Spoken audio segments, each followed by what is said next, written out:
À l'Assemblée nationale, il y a un projet de loi qui a été examiné. Donc un projet de loi, ça veut dire que ça vient du gouvernement, qui a été déposé à l'Assemblée nationale sur la protection des enfants. Un projet de loi relatif à la protection des enfants, notamment dans le sillage de l'affaire Liana, dans le sillage de la gestion désastreuse de l'affaire Betaram et des affaires de pédocriminalité, notamment dans l'enseignement catholique, mais pas que, globalement dans toute l'éducation nationale et dans le périscolaire, etc. Enfin bref, vous avez dû pas trop louper que récemment, ça a été un moment de libération de la parole et d'éclatement de grands scandales sur la question des violences sexuelles sur mineurs en France, dans le contexte. Alors, justement, pas dans le sillage Epstein. Attention, hein. Epstein, c'est différent. C'est une affaire américaine, ils nous ont dit, le gouvernement. Attention. Mais oui, en effet, c'est qu'il y a aussi l'éclatement de l'affaire Epstein et la révélation. Encore une fois, je vous renvoie vers le travail des journalistes de Society et l'interview qu'on a fait d'eux, etc., etc. Le travail qui a été fait, notamment sur les liens que Epstein entretenait avec la France, comment ça a pu participer à l'impunité, la question de la culture pédocriminelle qu'il y a en France depuis plusieurs années, etc. Godrej a fait un post Insta contre la perpétuité. Mais ça, c'est un truc qui... Enfin, bref, on va en parler. Et donc, dans ce projet de loi relatif à la protection des enfants, il y a eu notamment, en fait, ça a été un prétexte pour taper sur la France insoumise, puisque donc il y a plusieurs questions qui... sont discutées depuis assez longtemps, hein, depuis quelques, je dirais à peu près un an. Hein. Je sais que c'est des débats que j'entends depuis à peu près un an dans le milieu féministe, / proche de tout ce qui se passe au Parlement, etc., etc. Il y avait deux points vraiment contentieux. C'était la question de la perpétuité et la question de l'imprescriptibilité. Donc la perpétuité, c'est en gros, est-ce que en cas de violence sexuelle sur mineur, on te fout en prison à perpétuité. Et la deuxième, c'est l'imprescriptibilité. Est-ce qu'on décrète que lorsque la personne atteinte par le crime sexuel est un ou une mineure, on considère que le délai de prescription n'existe pas. C'est-à-dire que, bon, on part du principe que du coup, comme t'es un enfant, quand tu subis le truc, bah du coup, le temps que tu réalises que le trauma remonte, etc., bah en fait, t'es probablement adulte et les délais de prescription sont pas suffisants et du coup, soit l'allongement, soit l'imprescriptibilité totale des violences sexuelles sur mineurs. Et donc ça, c'est vraiment les deux points assez contentieux parce qu'en fait, c'est des deux points qui affirment du coup une vision déjà des violences sexuelles sur mineurs comme le crime ultime et surtout comme une vision de la gestion des violences sexuelles sur mineurs. Et quand je dis crime ultime, je dis pas ça en mode critique ou pas, hein, c'est en mode que ça met de fait en fait sur un degré de hiérarchie en fait dans les violences. Là, je dis pas que je le conteste ou pas, c'est que ça installe cette image-là et aussi que ça impose du coup une vision centrée principalement sur la punition de la personne qui a perpétré le crime. Vous me direz, c'est normal. Les violences sexuelles sur mineurs, c'est ultra hardcore, genre c'est atroce, genre évidemment que c'est un truc horrible. Les témoignages des personnes qui en ont été victimes, en parlent, etc. Genre évidemment que c'est atroce et que genre les pédos c'est au top des mecs les plus horribles parce qu'on touche pas aux enfants et que les enfants c'est innocent.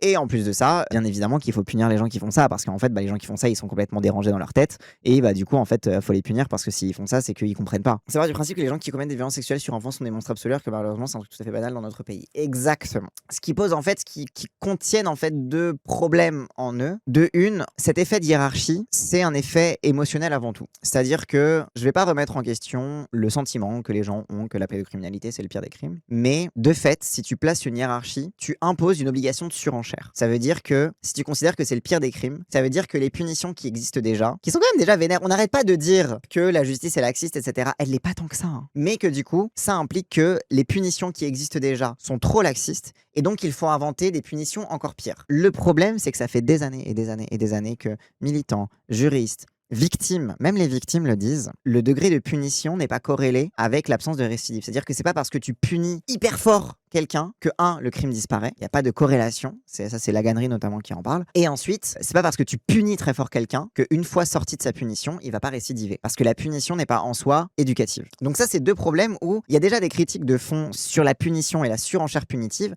ce qui font que mettre cette hiérarchie en fait de la pédocriminalité, l'inscrire dans le droit, c'est aussi rentrer du coup dans cette logique d'escalade en fait de la punition et en fait de continuer dans une logique où tout le monde dit que cette logique ne fonctionne pas. Toutes les personnes un peu expertes disent que ça ne fonctionne pas. Donc ça c'est sur la première question, c'est sur celle de la hiérarchie. De dire que c'est le pire des crimes, etc. et de le placer comme le paroxysme du crime que tu peux connaître. Et ensuite, le deuxième truc c'est la question de la prescriptibilité et qui touche là pour le coup à autre chose, c'est la priorité que tu mets lorsque tu as face à toi un phénomène social. C'est-à-dire que la question de la prescriptibilité, ça veut dire notre priorité c'est de punir les gens. C'est-à-dire qu'en vrai de vrai, la plupart du temps, quand il y a des crimes sexuels sur mineurs, que le traumatisme émerge, par exemple à l'âge adulte, c'est parce qu'il a d'abord été enfoui. C'est parce que avant ça, il y a eu des premiers signes que l'enfant a subi quelque chose et que l'entièreté de la société adulte autour de lui a dit ferme ta gueule, c'est normal, dis pas ça, sinon tonton il va t'en vouloir. Donc si il y a eu refoulé, c'est qu'il y a eu injonction au refoulement.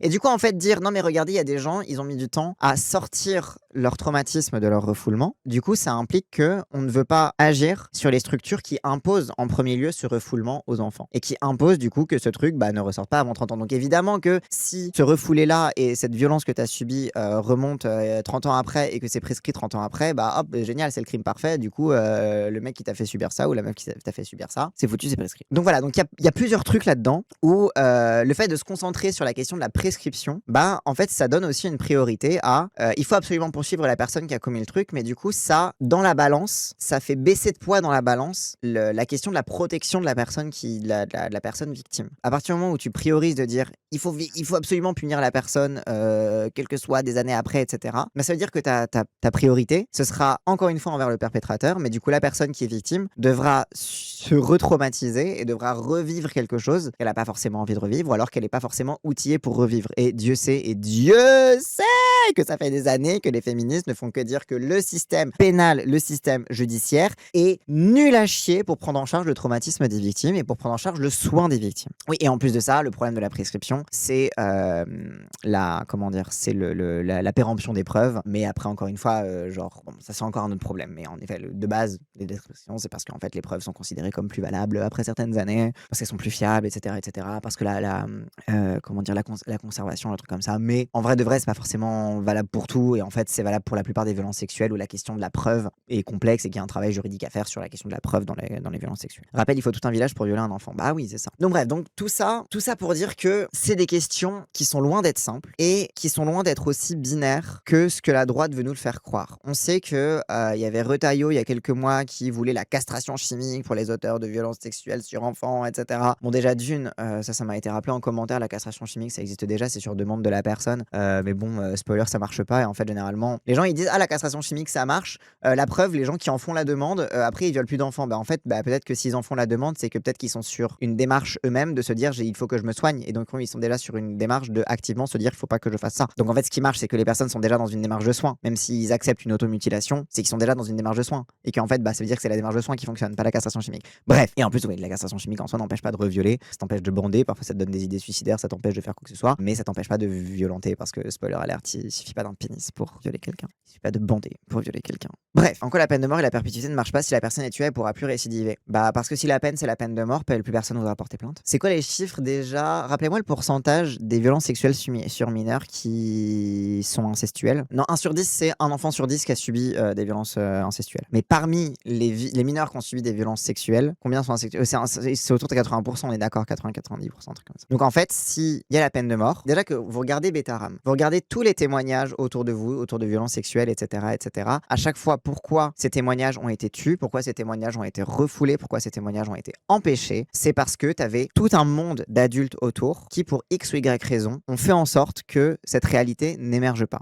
Dans l'affaire Liana, c'est les gendarmes, par exemple. Betaram, c'est l'entièreté de la bourgeoisie de Pau, qui voulait protéger leur école, etc., etc. Donc en fait, dans toutes ces affaires, les enfants sont encouragés à se taire, sont encouragés à intérioriser le fait que c'est normal, c'est comme ça, de toute façon ne dis rien, et tu ne vas surtout pas diviser la famille ou faire du mal, ou etc., etc. Donc vous imaginez en plus de ça la peine de mort, donc ça veut dire que ces pressions-là qui existent déjà, qui font que les adultes incitent les enfants à se taire, on va rajouter à ça, tu veux tuer papa, tu veux tuer tonton. Donc évidemment que cette pression des adultes qui font tout pour ne pas croire l'enfant, pour décrédibiliser le témoignage de l'enfant, si en plus de ça, t'ajoutes le risque d'une peine de mort, alors là vous êtes sûr qu'il n'y aura plus aucune condamnation en fait. Ou alors s'il y aura des condamnations, des gens qu'on veut bien. Parce qu'il y a encore un autre problème, c'est que la pédocriminalité, c'est un crime qui a une valeur morale immense. Il y a vraiment un truc de c'est le pire des trucs, peine de mort pour les pédos, c'est les pires, les pédos, etc. C'est vraiment, il y a une valeur morale, il y a une présence morale parce que ça touche à l'enfant, ça touche à l'innocence de l'enfance, etc. Donc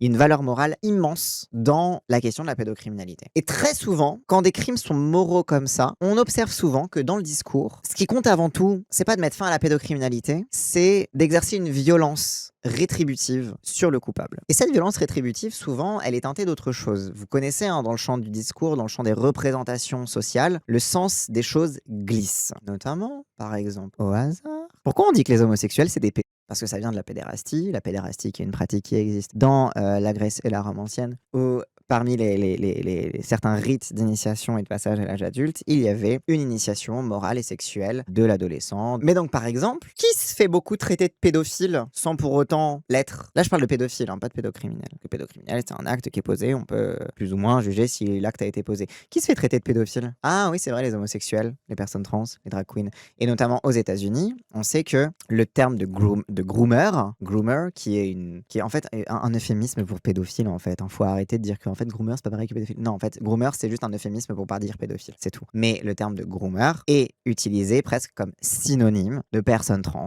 personne queer, personne homosexuelle, personne un peu freak, un peu bizarre dans le genre. Tout ce qui est renvoyé au fait de détourner l'enfant du chemin naturel et divinement ordonné qui lui était promis, notamment en l'occurrence l'hétérosexualité, la cissexualité, etc., etc., etc. Donc, le problème, c'est que les mots sont glissants. On l'a vu aussi avec le terme de francocide, avec la façon dont l'extrême droite aime bien mettre en lumière particulièrement les faits divers lorsqu'ils sont commis par des OQTF. Mot en soi dont le sens a déjà glissé, puisque un OQTF ne veut rien dire. Une OQTF, c'est une décision administrative qui peut être contestée, qui est révocable, etc., etc. Une personne OQTF, ça n'existe pas. Un OQTF, ça n'existe pas. Mais aujourd'hui, dans le monde médiatique et dans le monde du discours, dans le monde du coup des représentations politiques et sociales françaises, OQTF, c'est devenu l'étranger qu'il faut dégager en barre. Donc on sait que les mots glissent. Et on sait que souvent les gens utilisent ces mots glissants pour dire d'autres choses. On sait qu'aux États-Unis, ils disent groomer pour dire trans ou gay ou drag queen. On sait que en France, ils disent OQTF pour dire étranger violeur, etc., etc. Donc l'autre problème qui est lié encore une fois à cette nature morale de la pédocriminalité, c'est que comme c'est un crime moral, il va être mis par association, non pas, en fait, il va pas être associé à une personne pour la rendre amorale, pour la démoraliser, pour lui nier son sens moral. Par exemple, un homme blanc, hétérosexuel, riche, bien cisgenre, bien valide, qui commet des violences sur mineurs, etc. Le stigmate de la pédocriminalité va pas être utilisé pour lui faire baisser en qualité morale et pour souiller sa moralité. Non, généralement, un terme qui est chargé moralement va être utilisé par association avec quelque chose qu'on considère déjà comme immoral, c'est-à-dire l'étranger, l'homosexuel, etc., etc. Donc ce qui pose le problème de la peine de mort, ce qui pose le problème de l'imprescriptibilité aussi, hein, c'est que c'est une sanction par l'État d'une violence rétributive. C'est une sanction par l'État du fait que, quoi que t'aies fait, anyway, tout le monde pourra te poursuivre. Et ce qui peut amener à des phénomènes qu'on connaît déjà sur Internet, hein, et qui sont encensés par des droitards, les fameux chasseurs de pédos. Des gens qui s'autoproclament justiciers et qui vont dire on va casser la gueule à ces pédos. Ils s'en battent les couilles des victimes. Hein. Ils s'en battent les couilles de mettre à l'abri des victimes, de leur offrir du soin. Non, ça on laissera ça aux gonzesses plus tard, on verra plus tard. Et puis de toute façon, pleurer c'est pour les faibles. Non, eux ce qu'ils veulent, c'est d'exercer une violence viriliste, une violence sur des gens qu'ils considèrent déjà comme des personnes indésirables, qu'ils soient pédocriminels ou pas. Donc voilà, donc ça c'est tous les problèmes qu'il y a autour des débats parlementaires qu'il y a eu complètement en catimini à l'Assemblée nationale sur la question de la pédocriminalité. Ces chasseurs de pédos remplacent l'absence de justice s'il y a des vraies condamnations. Et la victime, la justice, ça se fait au nom de qui? Elle se fait quand même au nom de la personne qui a été violentée. Donc pourquoi leur priorité, c'est d'aller tabasser quelqu'un, pas de prendre soin de la personne qui a été victime, de lui payer des soins psychologiques? Normalement, la justice, ça doit offrir ça aussi, ça doit offrir une réparation. Pourquoi leur priorité, c'est d'aller exercer de la violence? Parce que pour moi, remplacer l'absence de justice, c'est prendre soin des victimes. L'État ne prend pas soin de toi, la société le fera à ta place. En fait, ils s'en battent les couilles des victimes. Et donc, ça doit être complémentaire. Ah, mais ça ne l'est pas. Si ça ne l'est pas, c'est qu'ils s'en battent les couilles des victimes. Admets-le. Ils veulent juste un prétexte pour taper des gens. En fait, c'est ça que... Enfin, pardon, en fait. Les chasseurs de pédos ne font pas ça pour les victimes. D'ailleurs, très généralement, vous voulez la blague? Souvent, les chasseurs de pédos, ils peuvent mettre en danger des enquêtes de police. Parce que ça crée, du coup, des falsifications de preuves. C'est juste que prendre soin des victimes, c'est un truc de gonzesse et qu'ils veulent pas le faire. Parce que c'est des putains de virilisme masculin, en fait. Et ils veulent dire que eux, c'est des bons hommes et des bons chevaliers blancs parce qu'ils vont tabasser d'autres mecs et qu'en fait, cette violence-là, elle est autorisée. Sauf qu'en fait, spoiler alerte, eux aussi, c'est des violeurs. Des os, pas des os. Du coup, tout ça pour dire que la France Insoumise, du coup, s'est opposée à divers de ces amendements qui vont dans ce sens-là, de mettre la priorité sur la punition et non pas sur la réparation. Parce que du coup, le gouvernement a une ligne de punir, punir, punir au nom des victimes. Punir, punir, punir. Et la France Insoumise, elle est en mode, bah non, en fait, faut déjà lutter contre le fait qu'on n'écoute pas les enfants, en fait. Faut pas attendre que les gens soient adultes pour que leur trauma remonte, etc. Enfin voilà, peut-être faire un truc avant, que ce qui dysfonctionne à la base arrête de dysfonctionner. Donc en fait, que les adultes arrêtent de se protéger entre eux. Donc ça, c'est plutôt la priorité. En fait, il faut s'attaquer au problème à la racine. Et c'est ça que défend la France Insoumise, en disant si augmentation des condamnations, si augmentation. D'ailleurs, la France Insoumise était pour l'augmentation du délai de prescription. Hein. Je crois qu'il me semble que ça a déjà été voté, je sais plus si c'est passé, etc. Mais la France Insoumise était pour l'augmentation du délai de prescription. Mais l'imprescriptibilité, ils sont en mode non, il faut des limites. On ne peut pas mettre des précédents dans le droit français. On ne peut pas mettre de précédents comme ça, juste sous le simple coup de l'émotion. Et ça, c'est la seule chose que défend la France Insoumise là-dessus. Et du coup, ça a permis au gouvernement de lancer une campagne nationale contre un parti d'opposition en disant qu'ils sont complices des pédophiles. Et notamment Aurore Berger, l'autre connasse, l'autre grande défenseuse des femmes et des enfants. D'ailleurs, Betaram, elle était au charbon hein, quand il y a eu l'affaire Betaram. Elle était vraiment en mode ouais, c'est un scandale. Ouais, elle était vraiment au charbon sur Betaram. Elle était en première ligne de la lutte. Les crèches aussi, bien sûr, les scandales des crèches privées, etc. Elle n'a pas du tout eu de conflit d'intérêt sur le fait de faire du profit capitaliste sur le dos des gosses. Hein. En fait, désolé, mais c'est aussi ça la continuité de la culture de la pédocriminalité. C'est se dire que les gosses sont une ressource dont on peut extraire une valeur. Et donc, se faire de la thune sur les crèches privées, donc faire de la thune sur les enfants, pardon, mais moi je l'inscris dans le continuum du fait de considérer les enfants comme des choses dont on peut disposer. Bref. Aujourd'hui, sur l'article 11, l'ensemble de la gauche a voté contre. Et on parle de quoi? Ça veut dire que nous proposons qu'il puisse y avoir une réclusion à perpétuité pour des personnes qui ont violé des enfants. Et je crois que c'est un message très clair qu'on doit envoyer à la société sur la nécessité de protéger nos enfants. Évidemment qu'on doit agir en amont. Évidemment qu'on doit agir pour déconstruire les mécanismes. Évidemment qu'on doit agir sur la détection, sur le repérage, sur l'accompagnement des victimes. Mais il faut aussi envoyer un message très clair. Voilà. Rappel, hein, tout ce qu'il y a dans une phrase avant un mais ne compte pas. Évidemment qu'il faut faire mieux sur la prévention, mais c'est quand même mieux de juste les foutre en prison et de s'en battre les couilles. Attendez, quand même. Et c'est intéressant sa phrase. Il faut envoyer un message très clair. Mais il faut aussi envoyer un message très clair d'impunité. Et quand on a violé à plusieurs reprises des enfants, on doit pouvoir requérir une peine qui soit une peine de détention et de réclusion à perpétuité. Donc le gouvernement a demandé ce qu'on appelle une seconde délibération, c'est-à-dire qu'on pourra voter dans un hémicycle aussi qui sera sans doute bien plus plein que ça ne l'était malheureusement cet après-midi, puisqu'on votera juste avant le vote solennel mardi prochain. Donc voilà, donc là c'était sur réclusion à perpétuité. Et confond impunité et perpétuité, oui alors déjà. Donc en fait, encore une fois, ça ne protégera personne. Donc ça c'est le petit discours du gouvernement qui dit la France insoumise est pro-pédo, regardez, il refuse la peine de prison à perpétuité, etc., etc. Mais en fait justement, c'est qu'il y a aussi une analyse selon laquelle, déjà encore une fois, la prison ça soit une personne, ça traumatise. Tu crois vraiment que... Et ça c'est un argument qui a été donné dans la vidéo de Blast. Je la garde de côté, je vais pas y react ce soir. Tu parles, tonton, il sera en prison à vie et ta cousine, elle aura plus à quoi manger. Oui. En fait, prison à vie, c'est l'équivalent de peine de mort dans ce sens-là. Hein. Bref. Mais en tout cas, oui, très très bonne vidéo de Blast de Elsa Marcel et j'oublie tout le temps le nom de l'autre. Pardon, je suis désolée, madame. Mais donc, de Elsa Marcel et l'autre chroniqueuse. Sur la question du punitif dans les violences sexuelles, etc., qui Mériot, ok.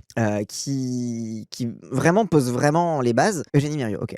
Et elles ont donné un argument là-dedans qui était hyper pertinent. Donc là, en l'occurrence, c'est un argument pour le viol et notamment les peines de prison après le viol. Elles sont en mode, mais en fait, d'un point de vue féministe, un homme qui viole une femme, c'est un homme qui ne reconnaît pas une femme comme son égale en humanité, qui ne reconnaît pas en elle une humanité, qui considère qu'il peut disposer de son corps comme il l'entend.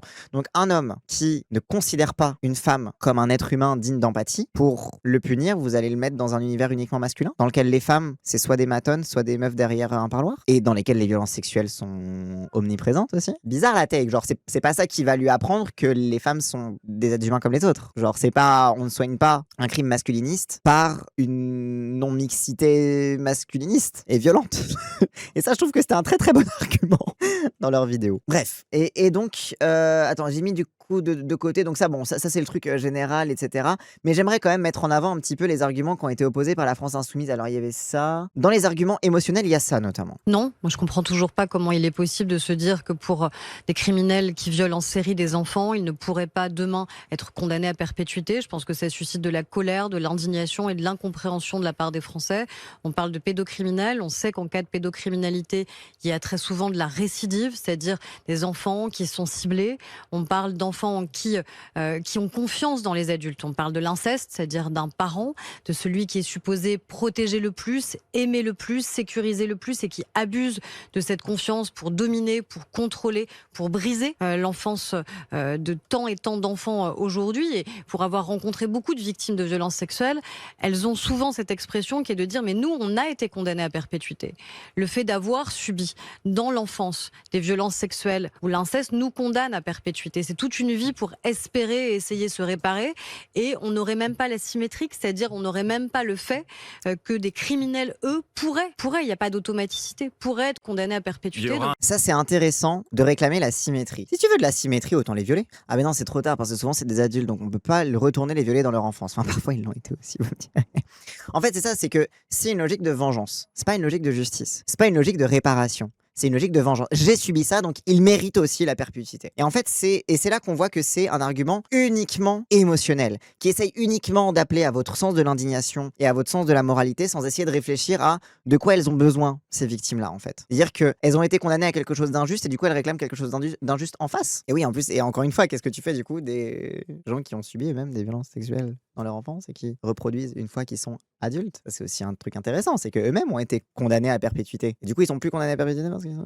Bref, il y a des choses assez intéressantes, mais en tout cas qui impliquent des logiques qui vont complètement à l'inverse de ce qu'on projette dans un état de droit et dans un état de justice. Normalement, dans un état de justice, c'est pas œil pour œil, dent pour dent. C'est une proportion, c'est une quête de réparation de la société, c'est une quête de réhabilitation des personnes. On part jamais du principe que les gens sont... Parce qu'à partir du moment où quelqu'un il va purger une peine, à un moment il va en sortir. C'est pour ça l'argument de la perpétuité. C'est que normalement tu te dis vas-y, hop, tu fais un truc, t'es puni, et quand tu sors de prison, tu recommences pas. Donc ça implique du coup que la peine de prison ou alors tout ce qui accompagne la peine de prison est censé être éducatif et est censé prévenir la récidive. Mais du coup, ça veut dire que pour la pédocriminalité, singulièrement, on considère que les personnes ne sont pas soignables. Et là, je dis soignables pour reprendre un terme un peu médical, et que souvent les gens sont plus convaincus par les arguments médicaux, mais en tout cas que les gens ne sont pas réformables. Qu'à partir du moment où tu as posé un acte pédocriminel, tu es condamné ta vie entière à récidiver. Et donc rien faire contre la récidive, se dire de toute façon ces gens c'est des cas perdus, il suffit de les mettre en prison, ils vont pourrir en prison, etc. Et tant pis pour eux, comme ça ils vont subir des violences et comme ça on sera bien content parce qu'ils vont souffrir. Et en fait ça c'est une logique complètement inverse en fait, parce que c'est une logique qui implique qu'on a abandonné complètement de faire société, qu'on a abandonné de prendre soin des victimes et qu'on a abandonné d'essayer de changer les gens et de faire en sorte que les gens ne recommencent pas. Ça veut dire qu'on accepte la pédocriminalité comme un fait naturel de notre société. De fait c'est une take pro-pédo, c'est une take de dire la pédocriminalité est naturelle et on n'y peut rien. Tout ce qu'on peut faire c'est violenter des gens. Sauf que la pédocriminalité, c'est pas naturel, c'est culturel. C'est une question de culture, c'est une question de culture de rapport à l'enfance, c'est une question de culture de rapport à la violence sexuelle, à la valeur sexuelle, à la jouissance, au plaisir et au pouvoir. C'est une culture. La pédocriminalité. C'est une culture qui est présente dans les représentations artistiques et culturelles. Matzneff, tout ça. Epstein, tout ça, etc. C'est quelque chose qui est inculqué à une échelle de la société. C'est un truc qu'on retrouve dans les critères de beauté, pour y compris pour les femmes adultes, par exemple. Là, je parle notamment des femmes, mais en vrai, pour les hommes, c'est un peu différent, mais on peut faire le lien avec certaines cultures, notamment dans l'église catholique, etc. Mais par exemple, pour les femmes, c'est un truc qu'on retrouve dans les critères de beauté pour les femmes, où il faut avoir absolument aucun poil, il faut être une espèce de femme-enfant, il faut être bien jeune, etc. etc. où cette culture de la jeunesse dans les normes de beauté féminines font partie de cette culture de la pédocriminalité. Donc tout ça pour dire que si tu dis non, les pédocriminels, c'est une catégorie de crimes pour lesquels les gens ne pourront jamais changer, ça veut dire que tu acceptes la pédocriminalité comme une variable naturelle. Moi, vote aujourd'hui. J'ai demandé à ce qu'il y ait un nouveau vote. C'est une prérogative du gouvernement. On le fait dans des cas exceptionnels. Moi, j'ai estimé avec le Premier ministre. Tous les pédocriminels sont pas pédophiles, il faut aussi en avoir conscience. Oui, bien sûr. Oui, c'est que pourquoi on dit pédocriminalité et pas pédophilie, c'est que il y a pas mal de cas. Alors je sais pas, etc. Il y a beaucoup de cas de pédocriminalité qui ne sont pas accompagnés d'un désir sexuel pour l'enfant, par exemple. Il y a des cas de pédocriminalité où c'est une atteinte sexuelle sur mineur, une violence sexuelle sur mineur qui est motivée par d'autres choses, la correction, la violence, le pouvoir, l'opportunité, etc., de gens qui, dans leur désir, du moins conscient, je sais pas, mais du moins dans leur désir conscient, sont attirés autrement par des adultes, dans le désir égalitaire. Mais par contre, dans le rapport de pouvoir inégalitaire, c'est sur des enfants et sur la disponibilité du corps infantile qui vont jeter leur dévolu, par exemple. Du coup, il faut être contre toute perpétuité. Moi, je suis contre toute perpétuité, oui, totalement, bien sûr. Ça va sans dire. Je considère que la perpétuité est une aberration dans un système juridique qui prétend faire société. Oui. Bref, bon, vas-y, on va passer du coup à la réponse de la France Insoumise parce que du coup, donc la France Insoumise, donc là je vous ai donné un petit peu mon avis, mon analyse de ce débat-là, etc. Un petit peu même les analyses un peu anticarcérales, même comment dire, qui viennent de la critique de la domination adulte aussi, hein, qui est hyper présente. Hein. Bon, franchement, écoutez les militants et militantes enfantistes, on avait reçu sur le plateau d'Isawa Talk le collectif enfantiste et Sébastien Charbonnier pour parler justement de la question de la domination adulte. Écoutez ce qu'ils ont à dire sur le système et les ressorts de la pédocriminalité et de la domination adulte, c'est hyper fascinant et ça permet de penser vraiment différemment les choses. Et franchement, c'est objectivement moins déprimant de penser les choses comme ça aussi, quoi. Parce que ça sort de ta tête la vision d'une société hostile contre laquelle tu ne peux rien, à part augmenter le niveau de violence et donc augmenter le niveau de malheur en fait dans une société. Donc Alma Dufour a fait un peu une réponse parce que du coup donc la France Insoumise qui a voté contre ces amendements sur la perpétuité, tout de suite le gouvernement et notamment Aurore Berger a lancé une campagne visant spécifiquement la France Insoumise. Aurore Berger elle a dit l'entièreté de la gauche a voté contre, mais vous inquiétez pas que quand ils font leur petit tweet c'est LFI vote contre. LFI est du côté des pédocriminels.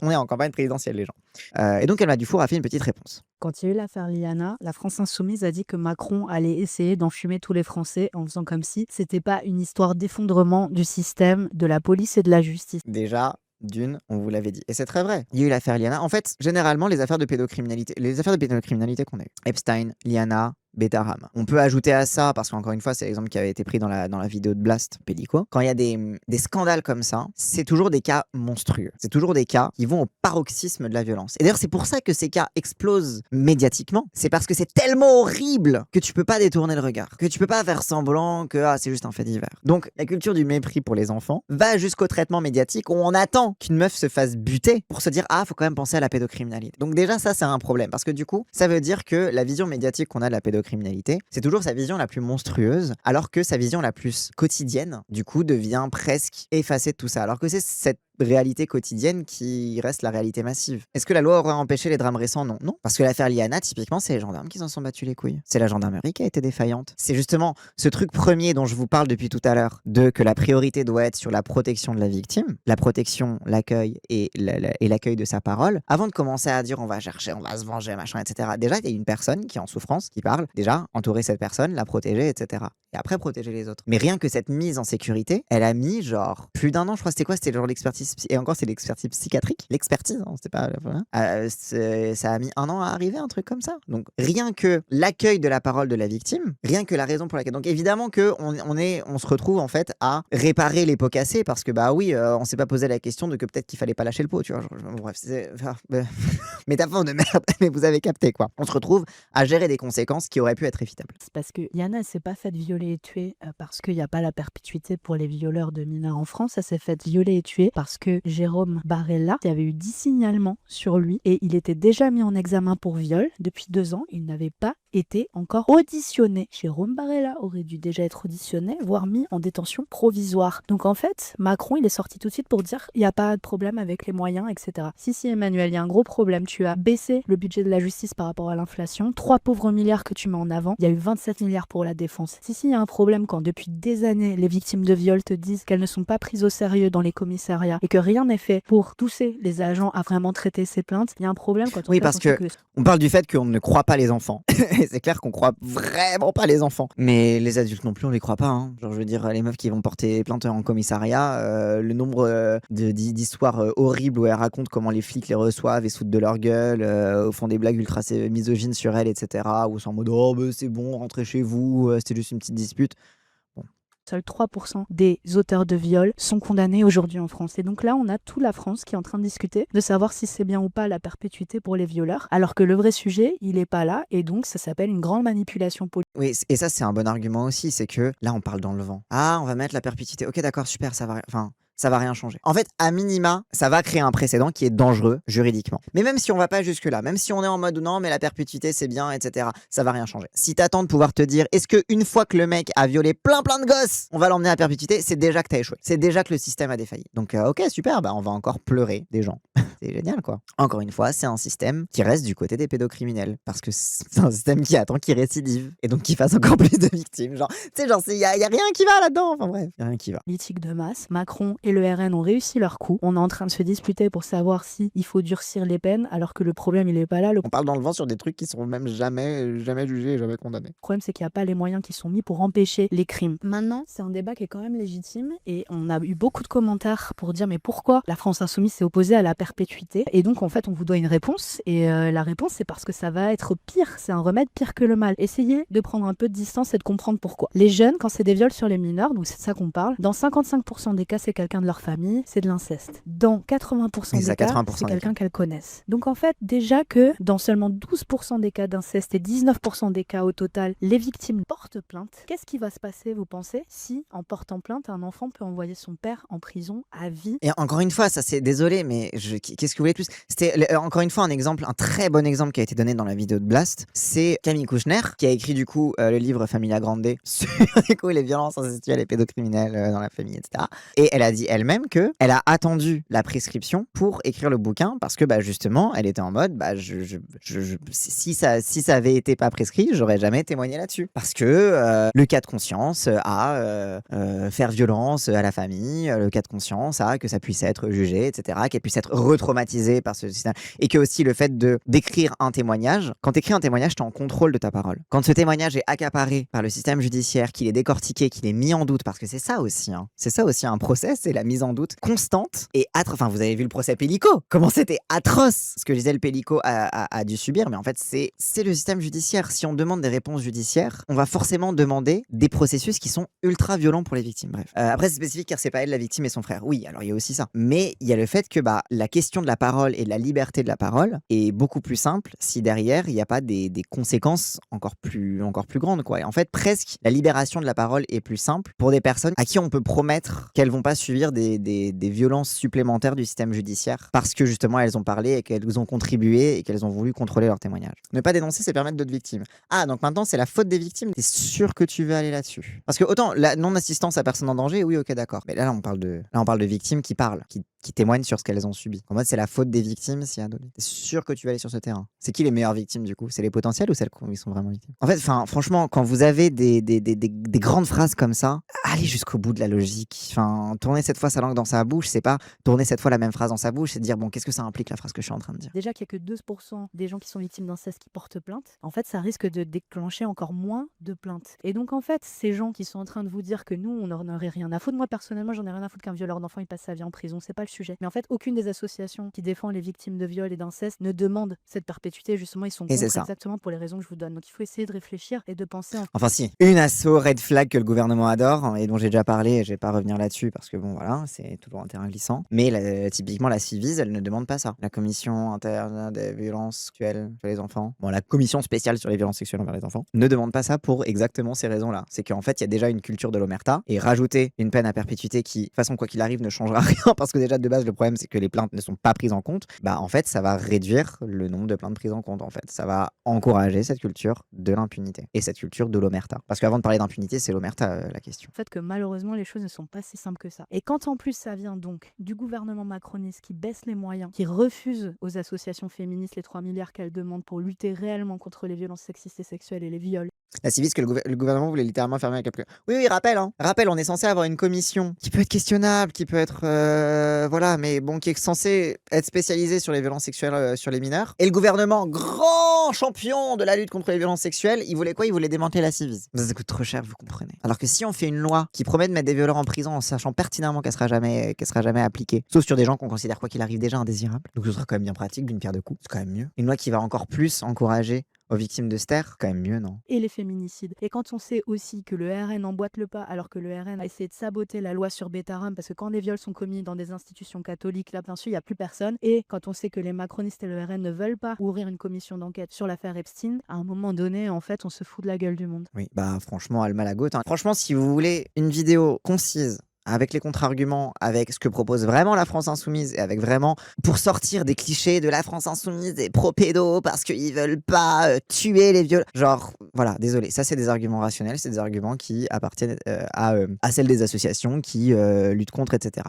Et Gabriel Catala aussi qui a partagé le communiqué de presse de la Civise, qui donc à la veille du vote solennel par l'Assemblée nationale du projet de loi relatif à la protection des enfants, la commission indépendante sur l'inceste et les violences sexuelles faites aux enfants souhaite verser au débat parlementaire sa position sur la répression des viols sériels commis sur les mineurs de moins de 15 ans. Donc ça c'est le truc de quand il y a des viols en série, donc des viols à répétition sur des mineurs de moins de 15 ans. Les travaux de la Civise, nourris par près de 30 000 témoignages, ont démontré que les violences sexuelles sur mineurs s'inscrivent souvent dans une logique de répétition. Pour la commission, l'enjeu donc que globalement que la récidive, c'est généralement, enfin la récidive est dans la norme. En fait, comment dire, dans les violences sexuelles sur mineurs, la récidive est omniprésente.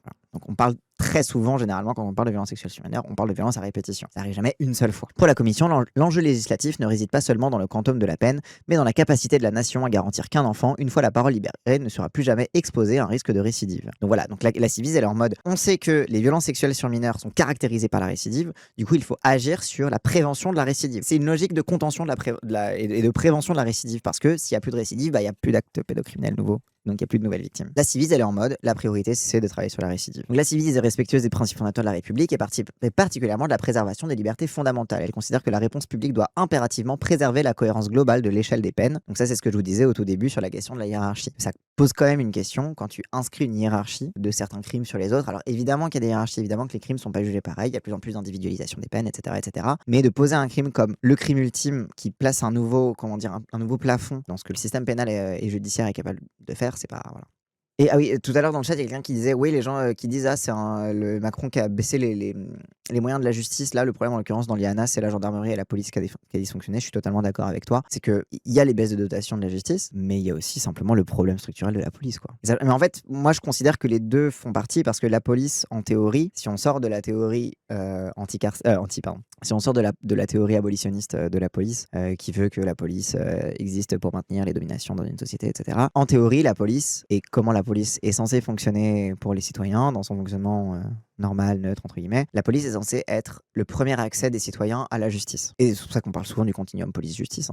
Donc moi, je considère que quand on parle de la baisse de moyens de la justice, moi, personnellement, j'y inclus spontanément la police en tant que la police est la première porte ouverte à l'accès à la justice. Mais je suis complètement d'accord que souvent les gens ont tendance à cloisonner les deux et donc à pas traiter l'un de façon corrélée à l'autre, quoi. Ils vont baisser la justice et ils vont dire faut plus de moyens pour la police, tu vois. T'es en mode non, en fait, les deux vont ensemble. La police gatekeep l'accès à la justice en refusant les plaintes. Oui, c'est ça. La police refuse l'accès des citoyens à la justice. Ils l'ont dit en plus, le problème de la police c'est la justice. Oui, c'est ça, c'est littéralement leur slogan, quoi. Donc elle considère que la réponse doit être impérativement préserver la cohérence globale de l'échelle des peines et doit être exempte de fragilisation juridique qui pourrait à terme être exploitée par les agresseurs ou leurs défenseurs. En gros, ils sont en mode si on veut du mieux-disant légalement, il faut que ce mieux-disant ne permette pas aux agresseurs de trouver des voies de sortie et des voies de protection. Et là, en l'occurrence, voilà, tout ce qu'on a dit sur la perpétuité qui permet aux agresseurs de renforcer la culture de l'omerta. Plutôt qu'une mesure dont la constitutionnalité pourrait être questionnée, la commission préconise de renforcer les garanties d'une mise hors de danger réel pour les mineurs. Et donc la Civise, elle est en mode la priorité, c'est de mettre les mineurs hors de danger. La priorité, c'est les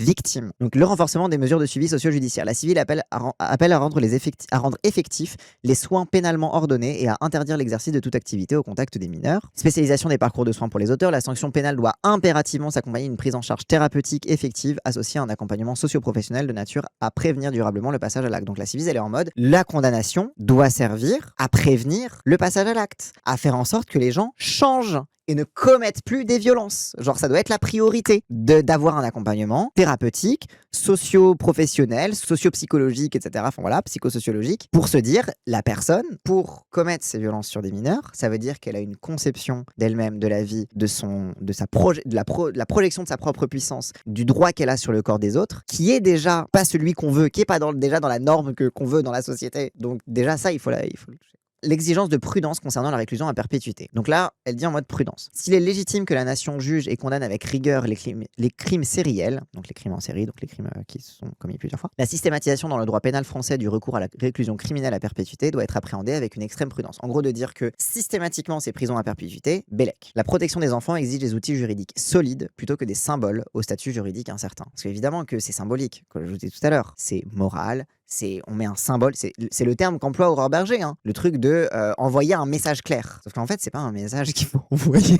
Bref. Donc en fait, tous ces trucs-là, c'est des trucs symboliques. Sauf qu'en fait, on sait pas ce que ça va devenir en fait dans les tribunaux. On sait pas ce que ça va devenir au moment on sait pas ce que ça va devenir pendant même la purge de la peine. Et donc en fait, la Civis, elle est en mode, on préfère avoir un truc clair, net et précis, plutôt qu'un truc symboliquement hardcore, mais qui derrière, on sait pas trop comment ça va être appliqué, quoi. L'effectivité réelle, au-delà de l'affichage législatif. La Civis rappelle que aggraver la loi est une intention vaine si elle ne s'accompagne pas de moyens pour la mettre en œuvre. Aujourd'hui, l'institution judiciaire pâtit d'un réel manque de moyens. Rappelons que seuls 3% des agresseurs sont actuellement condamnés, alors même que les peines prévues à leur endroit sont déjà lourdes. Il y a déjà des peines lourdes et ils sont déjà pas condamnés, et déjà la lourdeur des peines est déjà utilisée pour décourager le fait de porter plainte. Rappel, hein. Parce que le truc de ce qu'on dit sur oh là là, vous imaginez s'il y a peine de mort, globalement la première réponse qu'on va dire à un enfant qui dit qu'il a subi des trucs, c'est tu vas envoyer papa en prison, tu vas envoyer tonton en prison. Mais en fait on dit déjà ça. On dit déjà quand tu vas porter plainte parce que ton mec il te bat, on te dit déjà vous êtes sûr c'est quand même une accusation grave, hein. Vous savez que c'est quand même 15 ans de prison, hein. Genre c'est déjà ce qu'on te dit. Les peines sont déjà trop lourdes visiblement pour les flics. Donc vous allez encore plus ça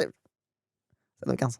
C'est l'ensemble de la chaîne de protection des mineurs qui doit être considérée et consolidée. La priorité doit être de permettre une mise en sécurité immédiate dès l'apparition d'un risque crédible par la mise en œuvre de l'ordonnance de sûreté de l'enfant. Pour que la promesse de 2021 devienne une œuvre protectrice accomplie, la Civis invite les parlementaires à privilégier des outils juridiques opérationnels et pérennes. Et ça, c'est ce que défend la France Insoumise. C'est pas les trucs de gna gna gna, vous voulez pas la peine de mort pour les pédos, vous êtes pour les pédos, gna gna gna. Non, non, non. On veut vraiment être efficace. On veut pas genre un truc qui est facile à passer dans les médias en mode génial, on a été le chevalier blanc, on a été hyper violent, etc. Et derrière, ça va pas être appliqué, ça va être incertain et les enfants, ils sont pas mis à l'abri. Et enfin, il y avait l'extrait de Mathilde Panot aussi, parce que comme ça me permet un petit peu de remettre un petit peu de la rationalité là-dedans et de vous permettre d'avoir les clés un peu de lecture sur pourquoi la France Insoumise ne défend pas ça et pourquoi la France Insoumise défend autre chose. Et surtout, la France Insoumise ne défend pas le fait de dire ah, on s'en bat les couilles. Non. Genre, déjà que les programmes d'éducation à la vie sexuelle et affective sont mis en œuvre partout. Oui, Anaïs Nin 22, oui, de fou. Rien que ça. Les mêmes qui refusent de mettre en place et de garantir les programmes d'éducation à la vie sexuelle et affective, qui sont, je le rappelle, des outils hyper importants de prévention et d'émergence justement des témoignages. Encore une fois, de pas attendre que ce soit enfoui et que ça réémerge comme souvenir traumatique quand tu auras 30 ans. C'est à ça que ça sert aussi en partie, l'éducation à la vie sexuelle et affective. C'est les mêmes qui refusent. Parce que, oh là là, parce que justement, ils disent que l'éducation à la vie sexuelle et affective, c'est un truc de pédo. Non, en fait. Non, c'est le truc qui permet de lutter contre les pédos. Mais par contre, vous avez beaucoup d'intérêt à ce que vos enfants n'aient pas de connaissances sur leur vie sexuelle, etc. C'est quand même bizarre de vouloir des enfants pas éduqués sur leur corps et du coup facile à abuser. C'est quand même bizarre. Depuis ce vote, les amis de Marine Le Pen, Gabriel Attal et Édouard Philippe expliquent partout que s'opposer à la perpétuité, c'est défendre et protéger les pédocriminels. Je veux le dire solennellement ici, vous nous dégoûtez. Vous faites une mesure d'affichage pour mieux cacher le fait que vous ne mettez ni les moyens financiers, ni la volonté politique pour éradiquer les violences sexuelles contre les enfants. Je rappelle qu'aucune association de terrain ne demande la peine de perpétuité. Aujourd'hui, dans un communiqué, c'est la Civis ainsi que des collectifs féministes et infantiles qui explique pourquoi elle s'oppose absolument à ces mesures. Vous nous dégoûtez. La perpétuité ne protégera pas les enfants. Moins de 1% des agresseurs sont condamnés dans les cas d'inceste. Vous inventez une peine qui toucherait à peine un pédocriminel sur 100. Pire, comme l'explique Camille Kouchner, cette dérive sécuritaire va empêcher les enfants de parler. Car l'inceste repose sur le chantage du secret. La perpétuité comme la peine de mort font peser une responsabilité sur l'enfant qui le silencie davantage. Vous n'avez toujours pas compris que les violences sexuelles faites aux enfants sont un problème de domination. Vous n'avez toujours pas compris que les violeurs sont nos pères, nos oncles, nos grands-pères. Vous n'avez toujours pas compris que ce que les victimes demandent, c'est qu'une plainte déclenche une enquête. C'est qu'un enfant qui parle soit cru et mis en sécurité. C'est une prise en charge des soins remboursés à 100%. Quant à Marine Le Pen et ses amis, c'est vous qui refusez la commission d'enquête Epstein avec M. Attal. C'est vous qui n'avez pas eu un mot sur le scandale Betaram. C'est vous qui défendez Mordicus Jean-Marc Morandini, condamné définitivement pour corruption de mineurs. C'est vous qui combattez l'éducation à la sexualité alors que c'est là où les enfants apprennent que leur corps leur appartient. C'est là où peuvent être détectés les enfants victimes d'agression. Nous assumons de poser la question. Merci. Alors, j'ai beaucoup d'orateurs. Bon, masterclass, elle a tout dit globalement, Mathilde Panot. En tout cas, je suis content que la France Insoumise tienne bon. Il y a Marianne Maximi aussi, qui est rapporteuse du projet de loi, qui est députée insoumise, qui, pareil, rappelle cet argument. En train de faire. c'est de créer les conditions pour que les enfants parlent. Et quand on parle effectivement d'inceste, on parle d'un père, on parle d'un grand-père, on parle d'un oncle, d'un frère. Et en fait, le chantage, le secret, le fait de faire taire l'enfant, c'est exactement ce qui va se passer avec des peines comme celle-ci. Et vous allez voir, c'est ce qui a été dit par les collectifs. Ils ont coupé son micro, oui, parce que quand tu prends une prise de parole comme ça, t'as un temps limité, et quand tu passes ton temps limité, ils te coupent le micro. Donc évidemment, moi je le dis, c'est quand même incroyable parce qu'il s'est passé quand même quelque chose d'important ce week-end. Et je m'adresse là aux bancs qui vont de l'extrême droite jusqu'au socle commun. Vous êtes relayés sur les plateaux télé, sur les réseaux sociaux, pour faire croire que les groupes de gauche qui ont voté contre cet article étaient aujourd'hui des soutiens aux pédocriminels. Et c'est inacceptable. Inacceptable ce que vous êtes en train de faire. Inacceptable parce que Oui, le socle commun, c'est en gros les centristes, les macronistes, tous ceux qui soutiennent le gouvernement, en fait, c'est le fameux socle commun. le groupe ici a déposé une commission d'enquête sur S'il vous Epstein. plaît. C'est nous qui l'a refusé, c'est vous qui Nos élus en appellent à l'intelligence et eux font de la démagogie, peine de mort pour les fachos. Non, pédos, oui. Mais oui, c'est ça, c'est qu'en gros, nous, on a des élus qui font appel à l'intelligence et à la réflexion, à être en mode vas-y, si vous voulez vraiment prendre en charge ce truc, faut le faire sérieusement. Et en face, bah, t'as juste de la démagogie, quoi. Donc voilà, on a vraiment sorti le truc. On a qu'à les envoyer sur une île entre eux. Quand j'ai parlé de ce qui m'est arrivé, c'est vraiment le même truc, la perpète juste en moins coloniale, mais c'est presque aussi combat, oui. Mais parce que, encore une fois, ils s'en battent les couilles des victimes. C'est tout. Je veux pas autoquer, mais je trouve qu'ils mettent beaucoup de côté la complicité féminine, volontaire ou pas, dans les familles. Genre, dans le cas de l'inceste, il y a quand même cette spécificité d'à quel point le système familial de Omerta inclut vraiment tout le monde. Oui, oui, de fou. Oui, c'est vrai que souvent, souvent, généralement, les gens qui commettent les violences sont encore majoritairement les hommes, même si des femmes aussi commettent des violences sur enfants. Mais c'est vrai que souvent, la position particulière et souvent précaire en fait de la femme dans la famille en fait une position complice de force. Mais très généralement, tu regardes par exemple l'affaire Liana, c'est aussi généralement les mères qui vont accompagner leurs enfants dans le dépôt de plainte et dans la bataille judiciaire aussi. En vrai de vrai, c'est à la fois, oui, les femmes sont un pivot de la complicité, mais aussi, généralement, c'est elles qui accompagnent les enfants. Donc là-dessus, encore une fois, c'est le système familial, en fait, en général, et les hiérarchies de genre qui imposent ça. On a quelque part accès aux conclusions invoquées des assos de victimes / collectifs infantilistes. Alors déjà, il y a le communiqué de la Civise, où eux, c'est vraiment, ils ont vraiment taffé sur le truc. Et le collectif infantiste, ils ont fait aussi une publication sur Instagram. Et donc là, pareil, ils expliquent tous leurs arguments et tout, quoi. Nombre de femmes qui ont subi ça, qu'elles se taisent quand ça arrive dans la famille ou accompagne, c'est simple de voir les méchants qui dénoncent pas comme les gentils qui dénoncent le reproche. Oui, c'est ça. Moi, c'est le truc qui a été beaucoup assez particulier, notamment dans l'affaire Pellico. Ça a été que, du coup, dans le sillage de l'émergence de Gisèle Pellico comme la victime médiatique et aussi sa fille qui a dénoncé aussi son inaction face au fait qu'elle subissait aussi des violences incestuelles de la part de son père. Et il y a eu un petit peu un début de gens qui ont commencé à dire ouais, Dominique Pellico c'est pas la victime que vous croyez, Gisèle Pellico Gisèle Pellico c'est pas la victime que vous croyez, et en vrai je suis un peu en mode oui c'est important et je suis d'accord que il faut lutter contre le besoin absolument qu'ont les médias d'avoir une victime absolument parfaite. En fait on peut très bien dire que Gisèle Pellico a eu cette complicité là sans lui retirer son statut de victime et même en expliquant cette complicité par ce qu'elle subissait aussi. Enfin tu sais il y a plein de trucs qui sont trop complexes pour les simplifier à juste en fait c'est pas la victime que vous croyez en fait et en fait la vraie victime c'est sa fille. De fait il y a eu un système qui a mis cher à toutes les femmes de la famille. Ça fait croire que c'est pas un système alors qu'il existe un climat incestueux dans ces familles souvent. Oui. Et oui, relire Elzadek Marceau, etc. Encore une fois, je vous conseille, même si elle parle surtout, donc la vidéo de Blast, elle parle surtout des VSS. Alors, elle parle aussi des violences sexuelles sur enfants, mais elle se concentre beaucoup sur des débats qu'on a sur les VSS adultes, entre guillemets.